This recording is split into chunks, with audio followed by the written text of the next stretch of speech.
pessoal, sejam muito bem-vindos ao podcast Pode Integrar. Sou Ronaldo Trescente e nessa oportunidade eu tenho a grande honra de estar trazendo aqui 3 divas da educação do Brasil, 3 grandes especialistas, né, de uma vida toda dedicada à educação. Vocês vão ver aqui que maravilha, que bênção, né, que eu consegui através do apoio do meu amigo professor José Eustáquio, do IPEA, certo? Economista do IPEA que gosta do agro e gosta de café bom também, café especial. Então, estou muito feliz, agradecido a Deus pela oportunidade de estar trazendo um tema tão importante, às vezes relegado no nosso país, né? É o tema que, na minha percepção, é transformador. Nós já tivemos um grande líder mundial da África do Sul, né, que falava, o Nelson Mandela, né, que falava que a educação pode fazer essa transformação e é uma transformação silenciosa. Eu aprendi muito que educação não ocupa espaço, mas faz toda a diferença. E vou dizer também, né, eu admiro muito e assim faço um tributo aqui a um colega que era da Embrapa, Dr. Dirceu Gassen, que ele dizia, e me ensinou muito, né, que o insumo mais importante da produtividade e da rentabilidade é o conhecimento, certo? E conhecimento vem de educação. E toda essa transformação do nosso país, né, que a gente anseia e a gente já perdeu várias oportunidades, mas a gente ainda tem essa esperança de que uma educação séria possa fazer diferença como fez na Coreia, né? Em tão poucos anos transformou um país tão pequeno, né? Menor que alguns estados brasileiros, mas hoje tem uma economia que a gente importa telefone, importa carro, importa chip, e a diferença simplesmente, né, foi uma educação séria, uma educação de qualidade que foi transformadora. Então, nessa oportunidade, né, eu estou recebendo aqui a professora Heloísa Moreira Alves, né, esposa do nosso querido Dr. Eliseu Alves, criador da Embrapa. A gente já manda um abraço para ele. Guiomar Nano de Mello, também educadora em São Paulo, né, que está remota. Guiomar, seja muito bem-vinda, estou muito feliz. Tive a oportunidade de te conhecer, né, nessa visita que você veio com a Letícia, né, de Olho no Material Escolar. Tivemos lá na casa da dona Heloísa, seu Eliseu, fomos muito bem recebidos, nos conhecemos e fizemos então esse desafio, né, e você aceitou. E ainda ganhamos em Lambuja a vinda também da Eliana Moisés Mussi, né, Eliana? Seja muito bem-vinda também, você que trabalha com educação aqui em Brasília e vai contar um pouquinho da sua história. Então, gratidão a vocês que estão tirando um tempinho para falar de um assunto tão importante, né? Eu acho que se é o que a pessoa que eu sou hoje, tanto pessoa, mas principalmente profissional, né, eu reconheço que foi a todo esse trabalho das professoras lá do primário, aquela que, né, me ensinou as primeiras letras e tenho uma admiração muito grande por ela, né? A professora Maria Tereza, eu não esqueço o nome, depois professora Éder e Edna, e assim foi, Zoraide. Depois a gente chega num momento que tem mais professores, disciplinas, né? A gente começa a esquecer um pouco, mas aqueles professores que foram fundamentais, até na universidade, na pós-graduação, a gente não esquece, porque marcam muito a vida da gente e ajudam muito na construção da gente como pessoa e profissional. Então, estou muito feliz, muito honrado, muito agradecido. E, nesse momento, né, eu gostaria de perguntar, então, começando por a dona Heloísa, né? Quem é Heloísa Moreira Alves? Heloísa é fruto de uma cidade do interior de Minas Gerais e de uma família muito conservadora, muito tranquila. Tive uma infância muito tranquila na fazenda, na cidade do interior. E logo descobriram que eu sabia ler não sei te dizer, que aprendi na fazenda, me levaram para o colégio, com 8 anos de idade. Eu já fui estudar interna numa escola americana que tem lá em Lavras, que se chama Instituto Gamo. E lá eu permaneci durante 11 anos. Toda a minha trajetória educacional foi feita dentro desta escola. Então, eu digo que eu comecei a estudar com 8 anos dentro de uma escola e nunca mais saí dela. Porque com 17 anos, depois de terminar o curso de formação de professores primários, na época que chamava, eu fui dar aula em Carrancas, Minas Gerais. Ia a cavalo dar aula, estava contando para a Eliana hoje, que papai dizia, o seu carro você vai ter a hora que você comprar com o seu salário. Puxa. Então, ele arrumava o cavalo, eu ia dar aula de manhã nessa escola, um grupo escolar, e lá permaneci até me casar com Eliseu e fui para Belo Horizonte, continuei na escola pública em Belo Horizonte. Aí foi a trajetória, fui morar nos Estados Unidos, lá eu fiz alguns cursos, porque Eliseu foi tirar o PhD na Universidade de Purdue, voltei, fiz um curso de pedagogia no Instituto de Educação de Minas Gerais, com as melhores professoras de Minas Gerais, que cuidavam da didática, da metodologia do ensino. E foi lá que eu me apaixonei mesmo pela educação. Eu vi que isso que você falou, que a educação transforma mesmo. Então, depois vim para Brasília. Cheguei aqui em Brasília, eu não queria perder meu cargo de professora nomeada do Estado, em Minas Gerais. Comecei a trabalhar na escola privada e descobri lá que eu podia ter a minha escola, que eu estava dirigindo uma grande escola aqui em Brasília e que resolvi ter a minha para seguir a metodologia didática, tudo aquilo que eu aprendi com as grandes professoras de Minas Gerais, no Instituto de Educação. E a escola caiu na minha cabeça. Eu falo que eu não criei uma escola, caiu na minha cabeça. E Eliseu, eu disse para ele, Eliseu, estão me chamando para ser sócia dessa escola. E o que eu faço? Ele falou assim, olha, Heloísa, a única coisa que não vai deixar de existir no Brasil e no mundo é a educação, é a instituição de ensino. Vai em frente. E eu fui. No final, as sócias me largaram sozinha na escola. Mas toquei. E nesse ínter eu conheci a Eliane, conheci os top da educação aqui de Brasília e dirigi essa escola durante 33 anos, aqui na Asa Norte. Comecei com um prédio alugado do Centro Islâmico do Brasil. Nossa. Foi lá no final da Asa Norte. Depois aí a gente entrava na Terra Cap, adquiria o terreno, construía, etc. E consegui ter a escola do meu sonho, que era com muito aprendizado. E até vocês estão falando aí, educação. O Alexandre Garcia foi o primeiro jornalista que teve a coragem de dizer nos meios de comunicação que educação é diferente de uma instituição de ensino. A instituição de ensino foi feita para ensinar, e a educação é dada pela família. Até hoje, veio de berço, né, doutora Heloísa? Educação é na família, e é isso que eu recebi. E me honro muito grata a meus pais, que foram educadores mesmo de 9 filhos. Todos eles são independentes, trabalhadores, e realmente a educação, a família tem muita influência na escola. Hoje, de manhã, eu ainda estava conversando com a Eliana sobre fatos que estão acontecendo, que a imprensa divulga, mas que já acontecia dentro da nossa escola. Bater numa criança. Quantas vezes eu já cerquei um pai de bater no coleguinha porque brigou com o filho dele? Que a emoção vem toda aí. Então, você tem que administrar isso também dentro da escola, para que as coisas não aconteçam. Não chega a vias de fato. E assim fomos tocando a vida. Depois eu fui para o Conselho de Educação. Lá tive o grande privilégio de conversar com dona Josefina Baiorque, a Clélia Capanema, essa turma que fazia parte de um conselho de educação que era conselho mesmo. Sim. Entendeu? Não tinha ideologia, não tinha essas coisas que eles estão inventando hoje, não. E a gente cuidava mesmo da educação, da instituição de ensino do Distrito Federal, de um modo geral, público e privado. Então,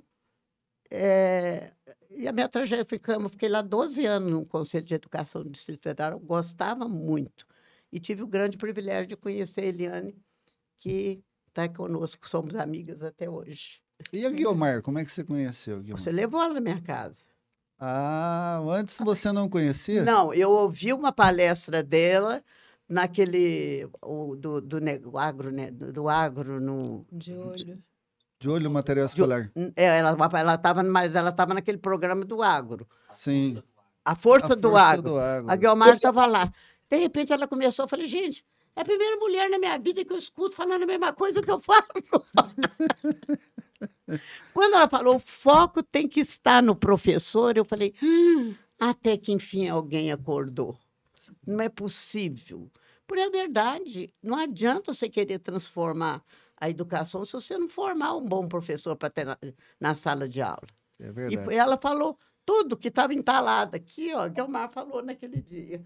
E eu apaixonei por ela, dentro do agronegócio. Maravilha. Olha que bênção. Muito bem, eu queria que você falasse também, dona Heloísa, né, assim, quais as suas principais contribuições e legados? Você já falou que teve uma escola, você falou o nome dela, eu achei... Colégio Viver. Isso, até por que o nome Viver? Vem de uma sigla ou vem mesmo... Não, na época que eu tinha que criar um nome para ela, eu contratei uma firma que já fazia esse tipo de trabalho aqui, e todas as ideias que eles me deram, e eu não aceitei nenhum dos nomes. E eu era implicada com a história de dizer, a escola prepara para a vida. Eu falei, uai, quer dizer que enquanto eu estou na escola eu não estou vivendo? Não era isso o jargão? É jargão. Preparar para a vida? Não, enquanto já estou na escola, eu já estou vivendo. Aí eu dei ideia para ele, que tal botar o nome de Colégio Viver? Ele falou, ótima ideia. Então, foi daí que nasceu, dessa implicância que eu tinha de dizer que na escola estava preparando para a vida com ar que ali já não estava vivendo. Foi dessa ideia que saiu. Que bacana. E o que você considera, assim, como as suas principais contribuições ou legados, né, que você deixou para a educação com tanto... Olha, você comentou na visita lá que nós fizemos, né? Mais de 70 anos dedicado à educação. Foi.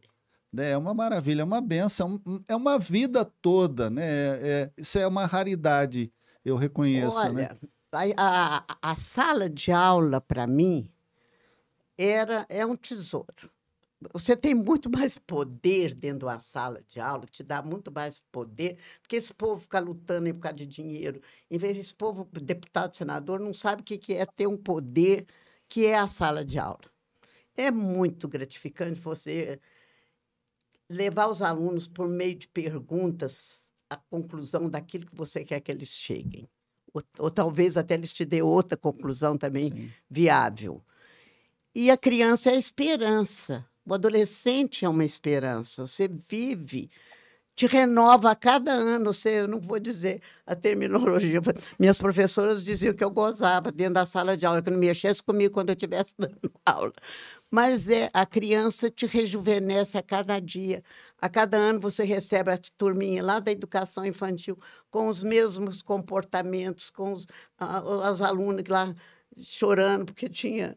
né, acontecido alguma coisa com elas, e vai crescendo. Quer dizer, todo dia você se renova. E todo ano você renova a turminha que vai amadurecendo com você.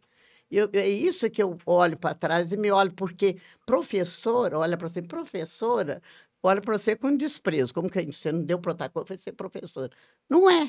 Sim. Você cresce com as crianças, você se renova, você se entusiasma de começar todo ano, você começa de novo. Se reinventa. Você se reinventa. E cada ano você tem uma turma com um tipo de comportamento, um grupo que age assim, que você tem que se alinhar ao comportamento deles, às expectativas dele. Já depois que você fica madura, você convive com adulto vai descendo. Criança não, criança sobe. Sim, é verdade. Então, é muito, muito bom. Muito. Eu me buscava para saber por que eu gostava tanto de dar aula. É isso. É porque você encontra novidade todo dia, todo dia. Você não entra na escola pensando que você vai ter uma rotina, porque não tem. A escola, cada dia é um dia diferente do anterior. Eu estou até pensando em virar professor, porque a gente Papai. agora vê como é que você se mantém tão jovem, né? Esse espírito de vontade de fazer essa mudança, né? De contribuir para formar pessoas, né? Aí eu encontro alguns médicos aqui que eu falo, não vai vingar em mim o que você fez, que eu fiz para vocês, não, hein? Porque eu encontro com eles e eles são bons profissionais. Muitos até me dizem frases que eu dizia na sala de aula para eles e fala, isso me marcou muito. Então, eu encontro vários profissionais aqui que foram meus alunos. Muito bom. Muito bem. Muito E eu legal. gostava de substituir as professoras quando faltava adoecia. Quando eu ia dar aula, porque era o dia que eu ia conhecer o que estava acontecendo aquilo na sala de aula. Entendeu? Então, eu entrava. O perigoso é que, às vezes, eu entrava, dava aula, os alunos queriam que eu voltasse. Sempre gostei. Muito bom, excelente. Parabéns, né? Assim, eu até falo, né? Às vezes eu estou parafraseando aqui o Raul Gil, né? Com aquele programa dele de tirar o chapéu, né? Mas realmente é uma coisa bonita, né? Eu tiro o chapéu para você por toda essa contribuição, todo esse legado, né? Essa maravilha. A gente vê assim, você, né, respira e você expira e exala essa beleza que é a educação, a formação de pessoas. Então, parabéns. Eles reclamam de adolescente. Adolescente, para mim, é uma pérola, porque o adolescente não tem um comportamento estável. Cada dia ele está de um jeito e sempre procurando também se ajustar nesse mundo complicado. Se encontrar, né? Se encontrar. Maravilha, muito bem. Então, vamos lá. Vamos dar sequência aqui agora. Dona Guiomar Nano de Melo, né? Quem é Guiomar Nano de Melo? É Namo. A Namo? É, Mo. Ah, desculpa. Guiomar Namo de Melo, corrigindo. Corrige. Ela tá com o botão mudo lá. Tá mudo. Muda aí.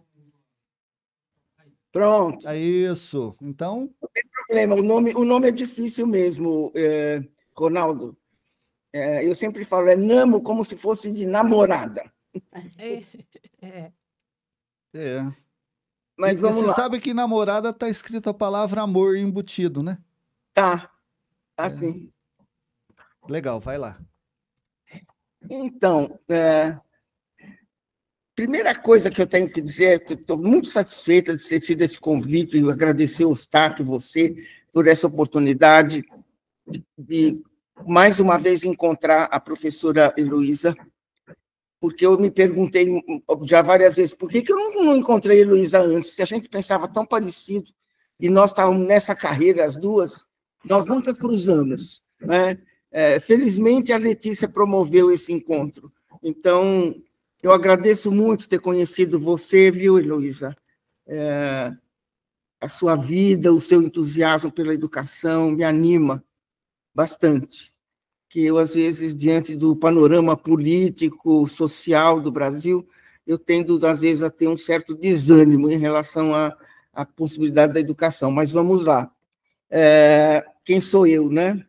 Eu venho de uma família muito diferente. Meu pai era um imigrante chinês, que, como todo mundo, chega em São Paulo. São Paulo é aquele lugar onde desaguam, né, deságua a imigração do Brasil, e que casou com uma menina muito pobre, que vinha da roça, né? Uma família praticamente de agricultores, não de agricultores, de empregados do campo, em Piracicaba, e que saíram do campo no momento que os trabalhadores já não podiam mais morar nas fazendas, esse pessoal vem para São Paulo e tem esse cruzamento improvável desse chinês, que era eles tinham eram três chineses que moravam juntos e que casaram, então, dois deles casaram com meninas dessa família de agricultores que veio para São Paulo. Eu venho dessa família, uma família mista, digamos assim, né, desde a origem, com valores e padrões muito diversificados, e que não foi uma família muito funcional, infelizmente. Mas eu tive grandes momentos, pessoas muito... Eu digo que eu tive alguns anjos bons na minha vida. O primeiro deles foi a minha madrinha, que trabalhava no Colégio Piracicabano, em Piracicaba, e que insiste para minha mãe me colocar interna no Colégio Piracicabano. Lá vou eu fico... eu tinha terminado a escola primária, eu fiz lá o famoso exame de admissão, mas eu não passei, por um motivo imbecil. Minha caneta não funcionou e eu fiquei com vergonha. Eu era muito menina, eu era muito diferente, muito pobre, muito fora daquele espaço. E consegui, depois fiz o quinta série, fiz 5 anos no Colégio Piracicabano, interna, e eu acho que eu devo, assim, a minha formação de base, eu devo ao Colégio Piracicabano. Um colégio metodista, né, de formação protestante, mas que dava muito valor aos hábitos, aos valores, a tudo, desde, confesso a vocês que desde os cuidados pessoais com o corpo, escovar dente direito, até postura, até, enfim, o colégio representou para mim isso que a família deveria ter representado e não conseguiu representar. Eu, voltando para São Paulo, queria fazer curso normal, mas era de dia e eu tinha que trabalhar. Trabalhando de dia, estudando de noite, eu fiz secretariado na Fundação Álvares Penteado, que é a FECAP em São Paulo, cujo conselho eu participo hoje com muita honra, né? Como ex-aluna daqueles de tanto tempo, tantos anos atrás. E aí eu fiz a minha carreira, fiz pedagogia na USP e desde a pedagogia da USP estou me dedicando à educação. Eu tenho uma formação, uma carreira bastante diversificada. Foi um privilégio viver no momento que eu vivi. A nossa geração, né, Heloísa?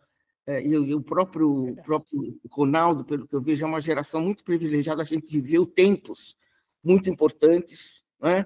Desde os momentos políticos até os momentos sociais, culturais, a bossa nova, a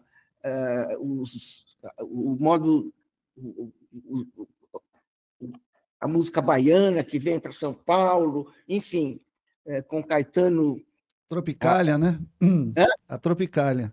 Tropicália, com Caetano fazendo a famosa música dele para São Paulo, dizendo que São Paulo era o avesso do avesso, né? E que só os narcisos, nascidos na Bahia, que não se reconheciam em São Paulo. Então, foi um momento muito, muito rico. Eu ingressei na pedagogia por falta de outra opção, queria fazer alguma coisa diferente, mas o único curso que era de noite e que me parecia que era uma coisa que eu podia fazer algo foi a pedagogia. Fiz a pedagogia na USP, fui aluna de grandes professores, Maria Alice Forac, o próprio Fernando Henrique Cardoso, em alguns momentos, né, nos cursos de sociologia. Então, eu vivi aquele ambiente da USP, eu vivi o momento do golpe da ditadura, eu vivi o momento da repressão, eu vivi esses momentos, eu vivi intensamente. Eu posso dizer que eu sou uma pessoa muito ligada ao meu próprio tempo. O tempo, para mim, foi uma coisa muito importante, muito me pegou muito e aprendi muito. Quer dizer, tudo que eu sei na minha vida, assim, de arte, eu não aprendi na USP, eu aprendi na convivência com as pessoas da USP, né? Nos alunos que tinham lá, que eram filhos de pessoas muito diferentes dos meus pais e com quem eu aprendi tantas e tantas coisas que eu não daria nem para eu contar.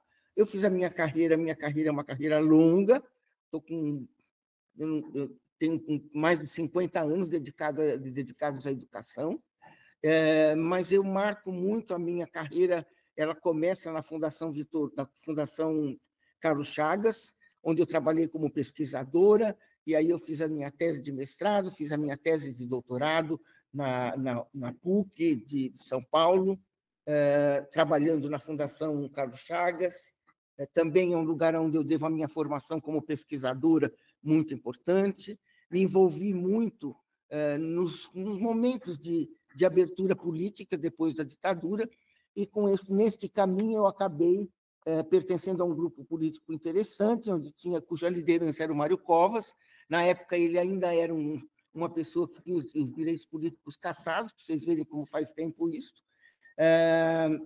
E nessa carreira, eu acabei me ingressando naquela época no MDB, que era o único partido, só tinha MDB e Arena, e eu ingressei no MDB, e fiz uma carreira política bastante importante para mim. Cheguei a ser secretária da Educação do município de São Paulo, e, nesse momento, para mim, ficava muito claro, durante todo esse tempo, que havia um personagem que era o professor, que esse professor precisava ser trabalhado com atenção, que nós precisávamos dedicar muita atenção à formação do professor. É um mantra que eu tenho desde muito tempo, né? E que vem vindo comigo. Eu tenho tentado defender esse ponto de vista de uma maneira muito, eu diria que é uma maneira bastante eloquente, digamos assim, para ser pouco, para não ser muito forte, né? E realmente tenho tido muita decepção nesse caminho. Eu fui a primeira pessoa que trabalhou nas diretrizes de formação de professor lá no final dos anos 90, começo dos anos 2000, ainda no final do governo Fernando Henrique, um pouco antes do primeiro governo Lula. Fiz isso no Conselho Nacional de Educação. Fiz duas coisas no Conselho Nacional de Educação durante o tempo que eu estive lá, que eu considero que foram importantes, que foram as diretrizes do ensino médio, as primeiras, e depois as primeiras diretrizes também para a formação de professor. Não fiz sozinha, obviamente, como todo conselho, um trabalho de grupo, mas eu fui relatora do caso das diretrizes do ensino médio e participei do grupo que construiu as primeiras diretrizes para a formação de professor. Antes disso, continuando na questão da minha carreira, eu depois que eu fui secretária da Educação do município de São Paulo, no governo Montoro, exatamente na época do governo Montoro. Depois disso, eu me candidatei e fui deputada estadual em São Paulo. Durante 4 anos, eu atuei na Assembleia Legislativa.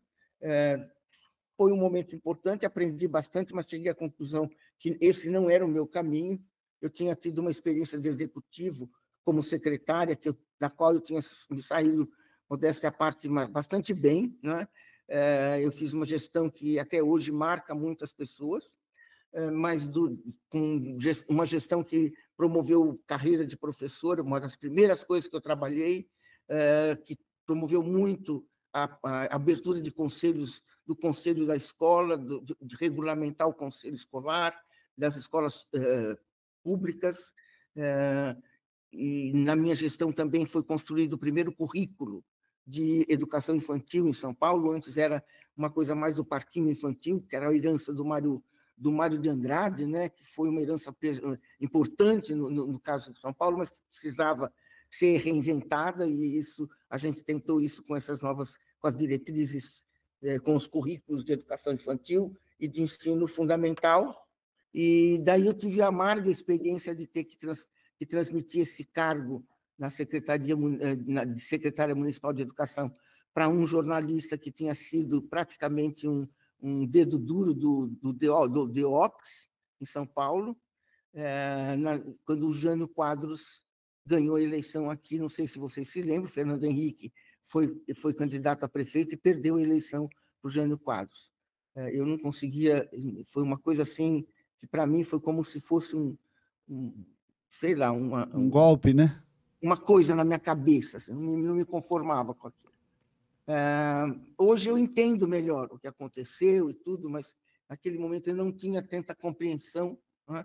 E ao longo desse caminho, então, eu fui trabalhar terminando a minha gestão como deputada. Foi uma gestão importante para mim. Eu liderei a Comissão de Educação que construiu a Constituição do Estado de São Paulo.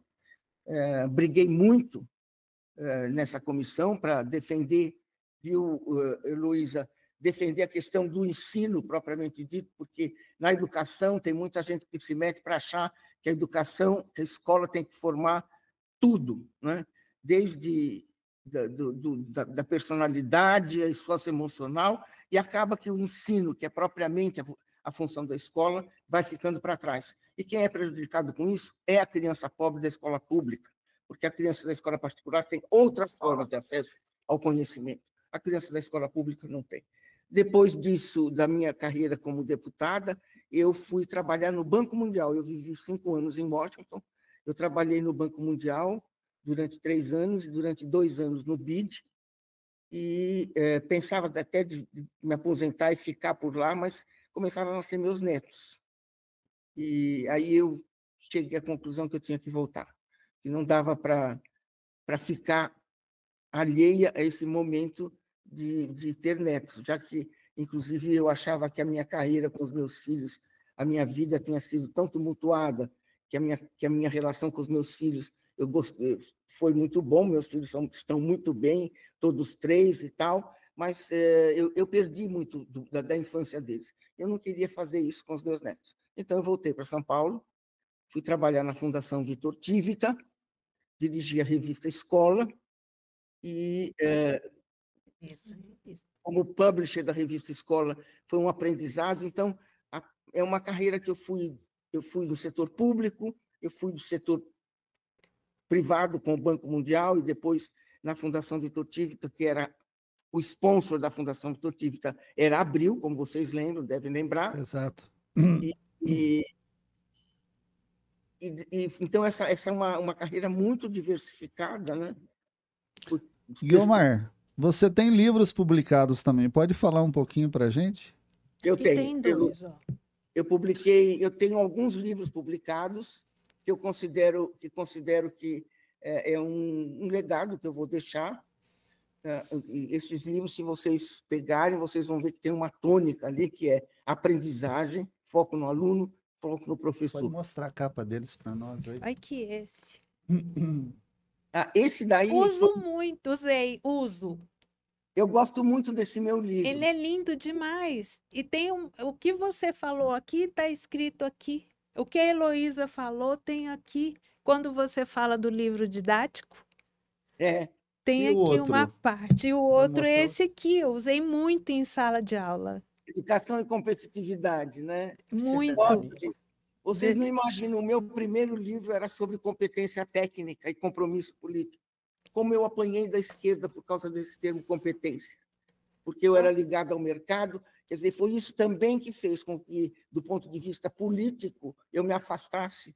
Eu acabei saindo do PSDB, que eu tinha sido eleito pelo PSDB, e me desliguei de todo o partido, porque eu não podia mais aguentar um partido que dizia que era de centro e, no fundo, tinha um coração petista, e eu achava que isso era um insulto para mim, porque eu tinha visto, né? Eu tive a oportunidade de conhecer a União Soviética, que foi uma experiência arrasadora para mim, arrasadora. Quer dizer, eu ouvi o que é o socialismo na prática e realmente eu fiquei... Foi uma das coisas que contribuiu muito para eu fazer um caminho de sair da ala da esquerda para a ala conservadora, como eu tenho hoje, né? Mas sempre, sem perder o foco na educação. Sempre. 2 coisas que eu nunca abandonei na minha vida: o foco na aprendizagem na educação e a minha Bíblia. Às vezes, quando eu abro a minha Bíblia e que eu vejo quanto ela está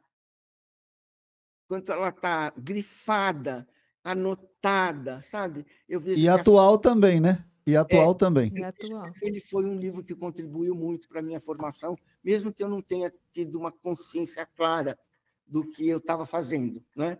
Ou lendo aquilo. Mas aquilo deve ter sido uma leitura que me impactou muito, porque eu grifei muito, eu anotei muito. Tem ponto de exclamação, tem ponto de interrogação. A minha Bíblia é um rabisco, né? E até hoje, quando eu vou ao culto na igreja, eu ganhei uma Bíblia nova, porque essa daí está desmanchando, eu não consigo mais levar.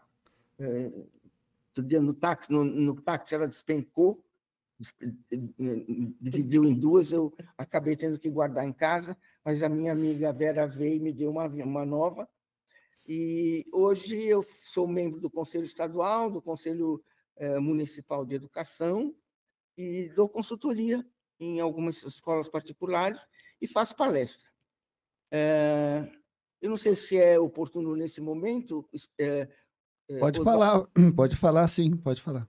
Uma coisa que eu gostaria de pontuar nessa nossa conversa é que essa perda do foco na aprendizagem, Heloísa, a perda do foco no conhecimento, quer dizer, porque a gente que está na educação, a gente entende que só o conhecimento liberta, né? Só o conhecimento emancipa, a emancipação não se dá sem conhecimento.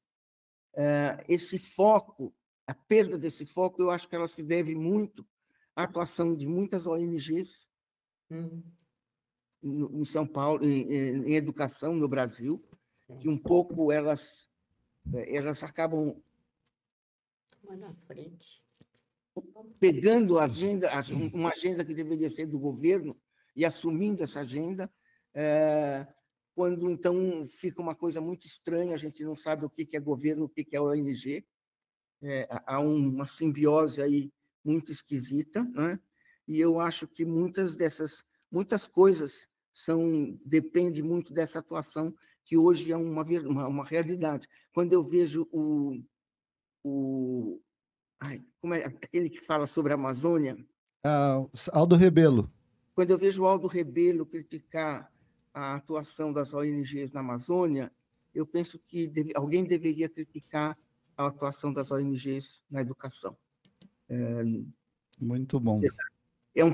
O padrão é o mesmo. Obviamente que são coisas muito diferentes, porque são contextos extremamente diferentes, áreas diferentes, mas você pode ter certeza que se alguém puder falar das ONGs na educação, vai falar coisas muito similares, ou pelo menos correspondentes àquelas que o Aldo Rebelo fala para a Amazônia. Eu acho que essa é uma questão que está posta hoje. Mas, enfim, estou aí, né? Uma carreira de 50 anos e estamos aí. Muito bom, parabéns, é admirável, louvável, viu, Guiomar? Né, todo esse trabalho seu, toda essa riqueza, esse legado aí dos livros, né? E a gente vai fazer uma paradinha, né, para tomar uma água, tomar um café. Deixa eu falar claro, uma coisa. Claro. Guiomar, descobri que nós pensamos do mesmo jeito. Você estudou numa escola metodista e eu numa presbiteriana. Fomos formadas por elas. Hoje na verdade, eu frequento a igreja presbiteriana. Pois é, eu sou uma católica por opção, mas eu digo que eu sou com a católica presbiteriana. Porque eu fiquei 11 anos interna no colégio. Sim. E todos esses princípios que ela falou, eu adquiri lá, dentro dessa escola. Outra coisa que eu queria dizer, meu legado, eu me lembrei enquanto você falava, encontro ex-professores meus que hoje dirigem escolas públicas aqui no Distrito Federal, são concursados e foram Heloísa, tudo que eu aprendi com vocês. Por isso que eu virei diretora de escola. Que maravilha. Porque eu fazia questão de formar meus professores. Pior é que, né, que você tem que pagar na escola privada, você paga o professor para você ensinar ele a dar aula, a hora de trabalho. Mas eu pagava, porque não adiantava. Se eu não formasse meus professores, eles nunca iam fazer o que nós pretendíamos. Então, essas duas, que bom, essa aí é a nossa formação. Bíblia rabiscada, pega a minha. Maravilha, muito bom, obrigado, viu, dona Heloísa, Guiomar. Nós vamos ficar para a segunda problema parte, algum, né? Depois de eu ouvir toda essa história, essa trajetória de vida profissional, a minha é bem pequenininha, mas nós vamos lá, vamos chegar lá. Muito bem, então a gente vai fazer um intervalinho. Você é jovem. Não, sou não. Não. Tem trajetória. Tem trajetória mas também. assim, vamos dizer, eu acho que nós três somos jovens há mais tempo que ela. É verdade. Só isso. Não é não. Mais tempo que você, sim. Nós somos jovens há mais tempo que você. Mas é isso. O importante é a contribuição, né? Isso. Eu fico encantada de ouvi-las, né? Isso aí eu também. Porque Heloísa é como se fosse a minha conselheira. E o doutor Eliseu é o meu guru. Porque sempre quando eu tinha dúvidas profissionais, eu batia lá no Eliseu. Doutor verdade. Eliseu, me ajuda. Muito bem, então a gente, só lembrando que esse trabalho conta com o apoio da Gefoscal, que é um fertilizante mineral multinutrientes, que é mais produtividade e mais resiliência. A gente volta já. Olá pessoal, sou o Ronaldo Trescente do podcast Pode Integrar das lives LPF. Estou em Liso Eduardo Magalhães, na Bahia, onde eu vim aqui apresentar o fertilizante Gefoscal. É um fertilizante mineral misto que é mais nutrientes, um novo conceito em nutrição de plantas. É a construção de perfil de fertilidade, é a eficiência na entrega de 99% do fósforo, é rico em cálcio, enxofre e silício. Silício é resiliência, silício é resistência a pragas e doenças. É mais fertilidade, é mais rentabilidade, é mais economia e sustentabilidade. Pessoal, dando continuidade ao nosso bate-papo aqui sobre educação, né? Com 3 pessoas fantásticas, né? Do qual me honro muito. Estou muito honrado mesmo contar aqui com a doutora Heloísa, doutora Guiomar e doutora Eliana Moisés Mussi, né, que agora vai ter a oportunidade, então, de falar um pouquinho. A gente já retoma aqui perguntando, né, quem é Eliana Moisés Mussi? Obrigada. Primeiro, agradecer, né? É um prazer estar aqui. E esse mundo dá muitas voltas, né? Imagina. E é pequeno. É pequeno. Impressionante, porque está com Guiomar Namo de Melo, uma pessoa que eu tenho profunda admiração de muitos anos, né? Há mais de 20 anos que eu sigo, que eu utilizei o material todo, com todas as contribuições no Conselho Nacional de Educação, que a gente usa no sistema de ensino, e com a Heloísa, né? Que é amiga, conselheira, parceira de todas as horas. Então, para mim, é extremamente relevante esse momento e conhecer vocês, né? Eustáquio e Ronaldo, que a gente vai abrindo espaço aí para pessoas na nossa convivência. Bem, eu sou natural de Marília, do estado de São Paulo. Eu sou de Veracruz, que faz sombra em Marília.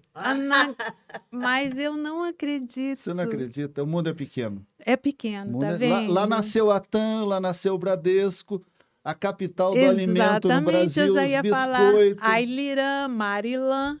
O tira-gosto Dori, aquele amendoinzinho, quem não conhece? Quem não? Dori? Dori não é mais, né? Que era da família da Marilã e mudou, né? Mas da Ailirã. E a minha família, meus avós migrantes do Líbano e italianos, também foram do agronegócio, em Pompeia. Jato. Nishimura. E ali se constituiu a nossa família. Meu irmão era engenheiro agrônomo, já falecido. Que honra. E eu estudei minha vida inteira num colégio Sagrado Coração de Jesus, de Marília. Nossa, tinha uma banda. Pois é. E o Cristo Rei, meu irmão, estudava lá. Então, a gente tinha toda essa conexão. E no mesmo colégio, fui incentivada pelas irmãs a fazer o magistério normal. Então, eu sou fruto do magistério e, consequentemente, fui embora para a pedagogia, que era um campus isolado da USP, à época em que eu fiz, depois que mudou, né, para a Universidade do Estado de São Paulo. E nessa trajetória, eu me casei, mudei para o Distrito Federal e fiz um concurso como pedagoga na área de orientação educacional e fui trabalhar. Muitos anos eu me aposentei na Secretaria de Estado de Educação e tive muitas oportunidades. Eu tive a sorte de ter chefes que me valorizaram e me deram grandes oportunidades. Cheguei a ser subsecretária de Educação Pública. E como subsecretária, eu tinha um cargo nato no Conselho de Educação do Distrito Federal, onde conheci Heloísa. Minha chefe imediata, que era nossa amiga também, Dora Manata, que também era conselheira. e permaneci, implantei diversas políticas no Distrito Federal que estão, por incrível que pareça, mesmo a gente tendo essas questões que a Guiomar colocou tão bem sobre a interferência da política partidária na educação, que é um dos maiores desafios meus, um dos maiores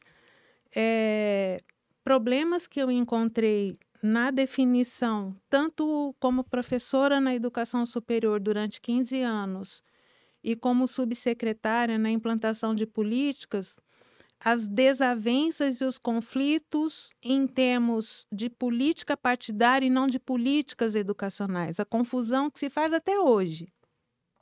Eu percebo ainda hoje no Ministério da Educação, e a Guiomar pode falar muito mais apropriado sobre isso, a recente reforma do ensino médio, aqui em 2017, 2018, no governo Temer, com a implantação da BNCC, da qual a nossa querida Guiomar fez parte, todo um trabalho legítimo, um trabalho extremamente bem feito, e que, quando chegou em 2021, começou toda a discussão para a reforma do ensino médio novamente.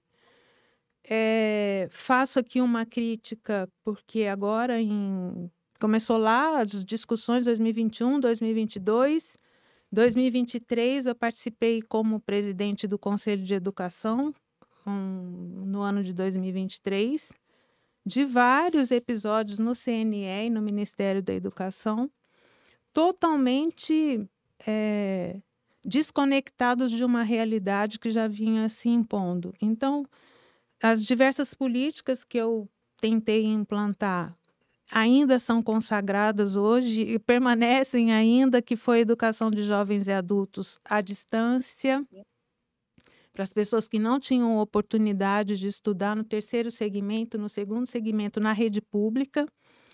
Mas um dos projetos de política implantada que foram muito consagrados à época, a Heloísa fez parte, o nosso querido Eliseu também, foi a pedagogia da alternância para pequenos agricultores rurais em Silvânia, onde tínhamos umas instalações dos irmãos salesianos, que lá era um colégio de internos, e lá implantamos a pedagogia da alternância, que foi durante 3 anos um trabalho fantástico. Conseguimos formar os filhos dos pequenos agricultores que desenvolveram projetos voltados para aquela economia local, em que eles puderam reviver toda a história deles lá no campo, sem migrar para a cidade, tentando buscar o sustento deles. Então, ele não existe mais, porém foi uma experiência fantástica. E nisso, várias parcerias, né? A gente não faz nada sozinho, então todas as equipes que tiveram ao meu redor conseguiram ajudar no sentido de buscar, né, trazer para os educandos, para a aprendizagem, o devido valor. E trabalhei muitos anos na formação de professores, né? Hoje eu tenho algumas críticas a fazer com relação à educação à distância nas licenciaturas, que permeiam um trabalho sem estágio, sem prática, e que me incomodam profundamente. As escolas, tanto públicas como particulares, têm uma dificuldade enorme de contratar docentes com formação adequada para o exercício. E um outro desafio que vem arrastando nesse bojo é a questão da modalidade da educação especial na perspectiva da educação inclusiva. E eu venho tentando desenvolver um trabalho no Conselho de Educação hoje, como conselheira presidente da Câmara de Educação Básica, no sentido de buscar formação que possa contribuir para que esses docentes possam desenvolver o seu trabalho na aprendizagem desses estudantes. O Distrito Federal tem um diferencial, que é uma escola de aperfeiçoamento de profissionais, chama EAP, que é a formação de docentes, mas apenas da rede pública. E eu venho brigando muito que formação docente, ela não pode ser para a rede pública. O sistema de ensino é um só. Então, tenho buscado junto às universidades, principalmente na extensão das universidades, que hoje tem que cumprir 10% da carga horária dos componentes curriculares na extensão. Então, buscando esse trabalho junto às universidades para capacitar melhor os nossos docentes. Então, é por aí o trabalho. Maravilha. Assim, se me permite, antes ainda de Sim. você, né, falar um pouquinho mais aí das suas contribuições e legados, eu comentei com você que eu tive a oportunidade de conhecer essa pedagogia de alternância, conhecendo a Casa Familiar Rural, lá na Bahia, Baixo Sul da Bahia, município de Tancredo Neves, era a menina dos olhos do seu Norberto Odebrecht.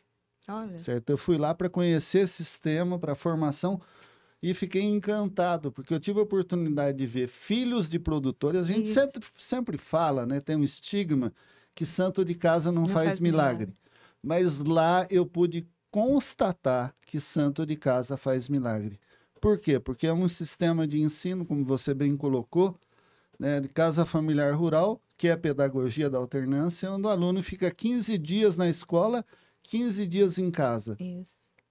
Ao final de 3 anos do ensino médio, ele sai com uma profissão e com um projeto orientado, supervisionado e financiado, né, pela empresa. Era financiado pela empresa, mas tinha uma cooperativa, certo? Que acolhia esse profissional, que assim que ele terminava o seu curso, estava apto para entrar no mercado, ele fazia a transformação na própria propriedade. Então, ele não esperava formar para fazer a mudança. Durante a formação, ele já recebia o conhecimento, aplicava, supervisionado pelos professores, financiado por uma empresa privada. Claro, sim, por que não, né? Criando oportunidades, negócio, criando oportunidade de mercado, porque é muito importante olhar mercado.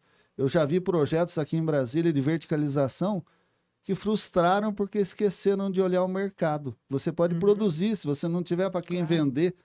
E eu vi isso lá na produção de frutas para viabilizar a produção da mandioca, que é, né, uma cultura, a produção da mandioca, da fécula, da farinha, de tantos outros produtos maravilhosos, né, que a gente tem na culinária, o escondidinho e tantos outros produtos.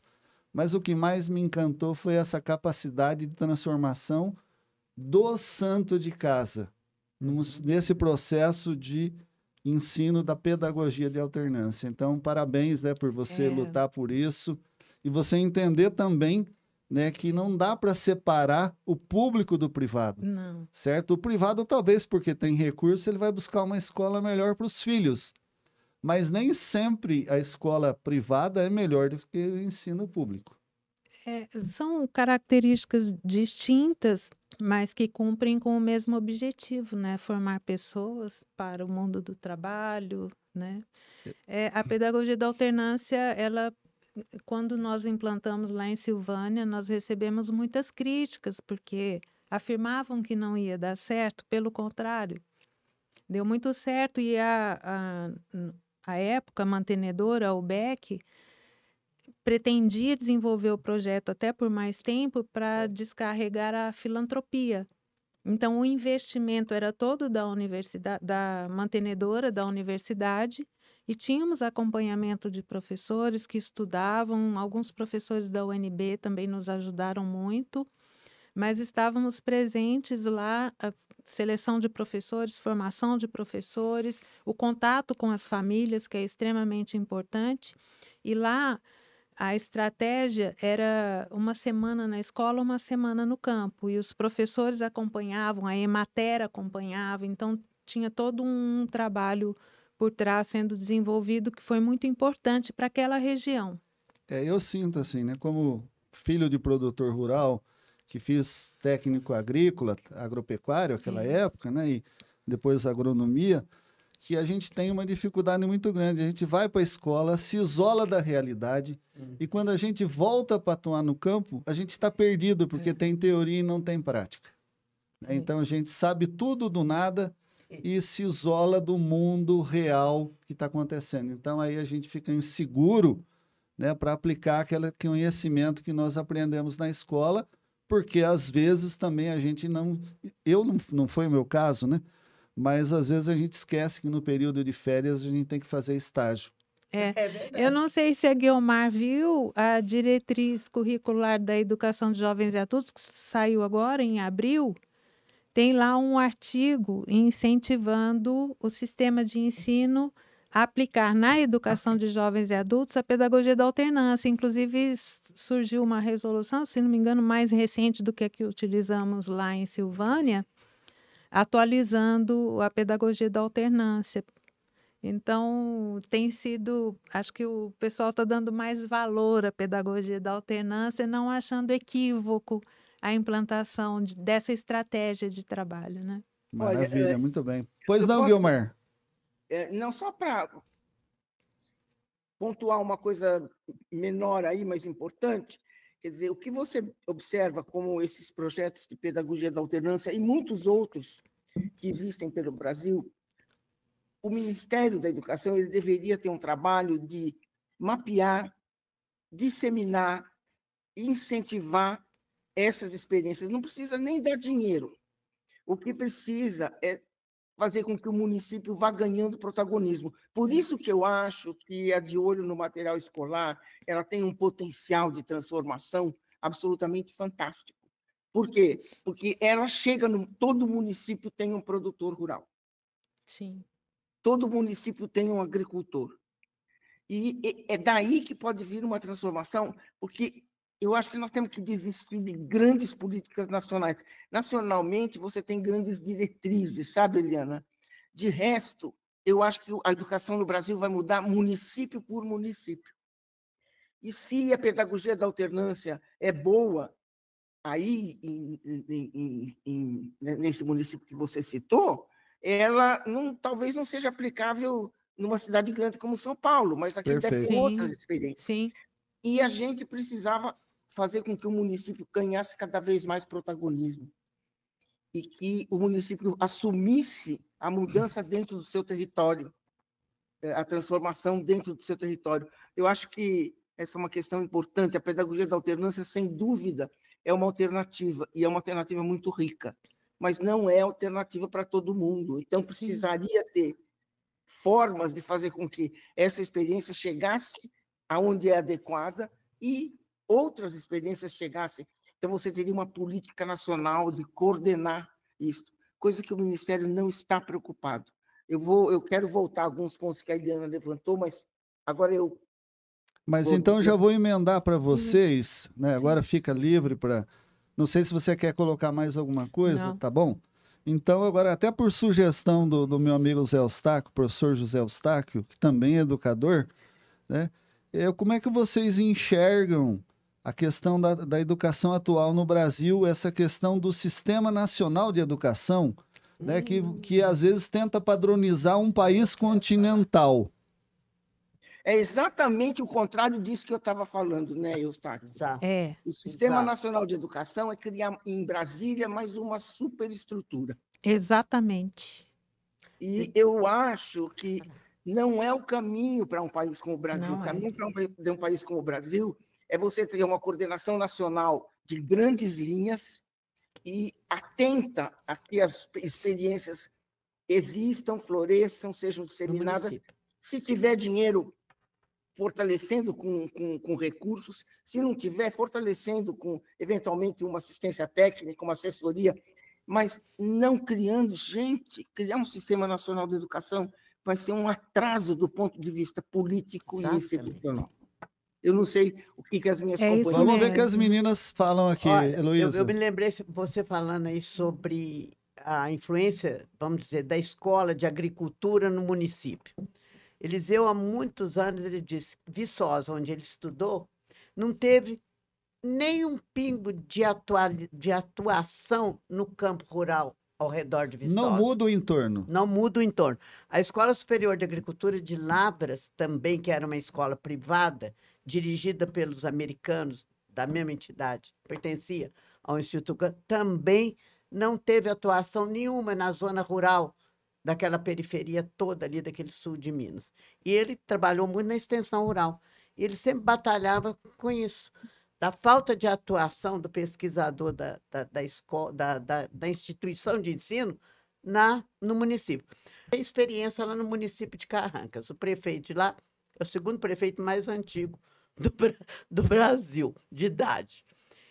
Ele estruturou, o que ele fez? O governador atual liberou para as escolas públicas aquelas professoras que queriam pertencer à prefeitura ou que se queria pertencer ao Estado. Quem queria continuar com o Estado foi praticamente alijada assim, para escanteio, porque a grande maioria preferiu ser administrado pela prefeitura. Resultado, o prefeito aumentou o salário das professoras do município, que passaram a ganhar mais do que As a Estado. estados. Ele fez o concurso, fez o vestibular para poder contratar as professoras. Você não queira saber, hoje nós temos lá um município, que é um dos grandes de Minas Gerais, tem van para buscar os meninos nas fazendas, para levar para a cidade.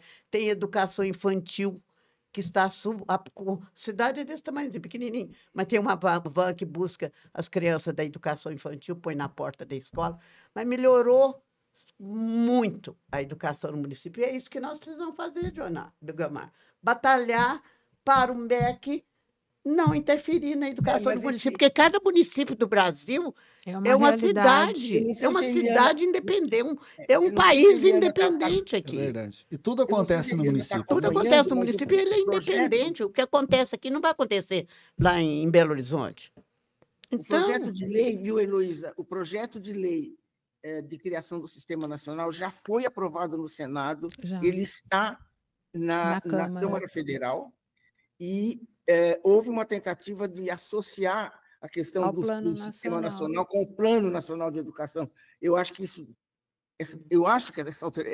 essa tentativa não vingou, mas eu não tenho certeza, e nós precisamos acompanhar, porque se for aprovado pela Câmara, minha cara, babau, já foi.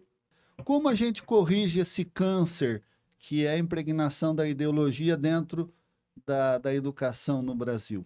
Lá na formação do professor. Que já estão formando os alunos dentro disso aí. Exatamente. Mas o professor está sendo formado assim também. Porque tudo isso, a universidade é uma grande responsável por essa ideologização da educação, tanto dentro da universidade como na educação básica, que vai se desdobrando. Vai desdobrando. E quando a gente fala dos sindicatos, Eliana, o problema do sindicato é que ele vem para participar, não é por mérito, mas ele vem com uma agenda pronta. Uma agenda própria. Tenho sofrido. O que a gente vê hoje é que os sindicatos vêm com a agenda da CONAI. Isso. Muito bem, mas é assim, né? O relógio aqui passa, o ponteiro do nosso relógio aqui, o ponteiro grande, roda muito rápido, né? A gente poderia, e eu gostaria muito, muito mesmo, de poder estender a nosso bate-papo aqui. Tem muita coisa. E a gente pode retomar isso numa outra oportunidade, né? Eu considero que é tão importante, né, o que a gente está conversando, não se esgota aqui. Eu teria mais tantas perguntas para fazer para vocês, mas infelizmente não tem como eu pular o horário. Então eu queria, né, que vocês agora, pensando nas considerações finais, né, cada uma de vocês dissessem que conselhos vocês podem dar para os pais, para os professores, para os gestores e políticos que nos representam, ou deveriam nos representar, certo? Em relação à educação, como a gente pode fazer acontecer essa educação que a gente deseja, que seja transformadora, que forme cidadãos, porque educação, vou lembrar, educação vem de berço, certo? Valores, né, fundamentos, princípios e valores, isso aí, eu acho que nós quatro concordamos que vem de berço, mas essa questão da educação, né, que conselho a gente pode dar para pais, professores, gestores e nossos representantes, os nossos políticos, já que nós estamos na capital do nosso país? Descentralização, tá? Descentralização. Por deixar os pais mais perto da escola, participando da administração da escola, mostrando o que eles querem. Vocês estão falando de educação à distância. Eu tenho uma sobrinha que trabalha numa faculdade em Bom Despacho E ela, à noite, tem um período que ela dá educação à distância. Ela diz que, olha bem, a diferença dos alunos do Rio Grande do Sul e de Santa Catarina é profunda entre o da Bahia, do Sergipe, de Alagoas. Ela diz que é completamente... Nem a educação à distância pode ser centralizada. Quando ela conta os fatos para mim, eu vejo nem a educação à distância pode ser descentralizada, centralizada. Sim. A diferença dos alunos, ela diz que é enorme.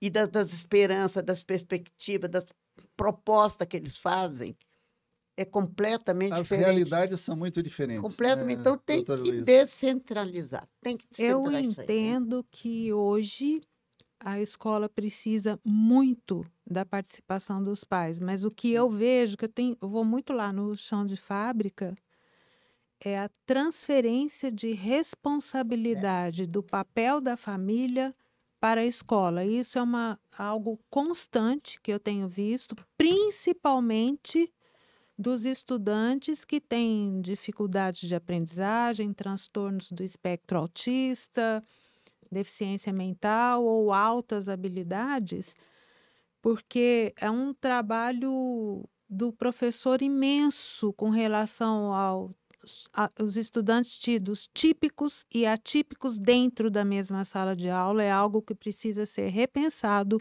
mas as famílias têm que estar muito presentes, é isso que a Heloísa coloca, dividindo as responsabilidades que são da família com a escola. É uma transferência o tempo todo imensa. Vamos ouvir a professora Guiomar.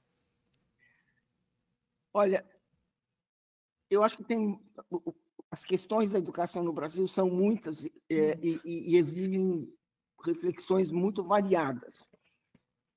Mas se a gente pudesse não concluir, mas pelo menos dar uma palavra final agora, e eu espero que a gente volte a conversar, porque essa conversa com gente desse tipo, eu realmente preciso, não é que eu, Oswaldo, não é que eu acho que deve ser, eu preciso, certo?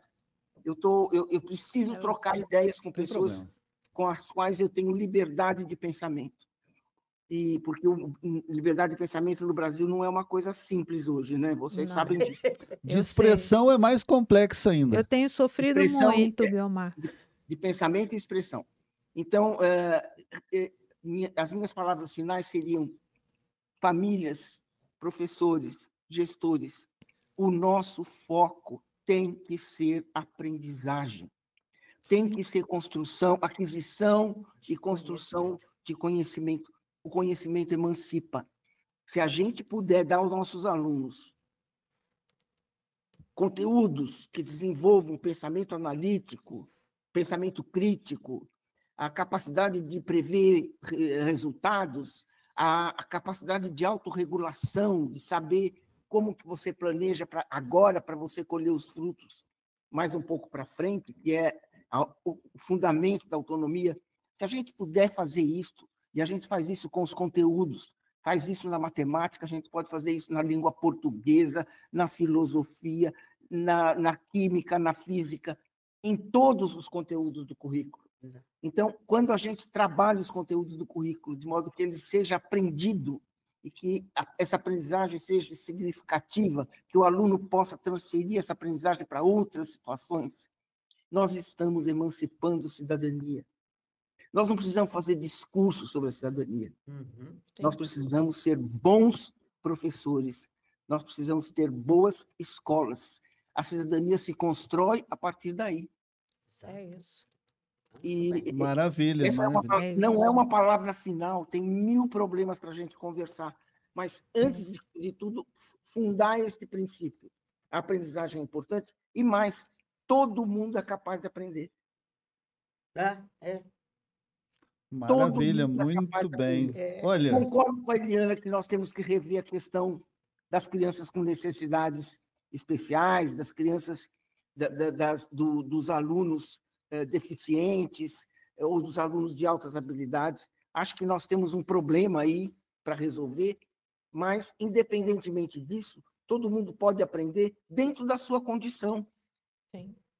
A questão é que nós não conseguimos individualizar essa condição em alguns casos. São muito radicais. Então, nós temos dificuldade de individualizar uma condição de uma criança que tem uma deficiência mental séria, numa classe de alunos que são mais ou menos normais do ponto de vista mental. Então, esse é um problema, mas é um problema para resolver. Não é um princípio de que ninguém aprende. Todo mundo aprende.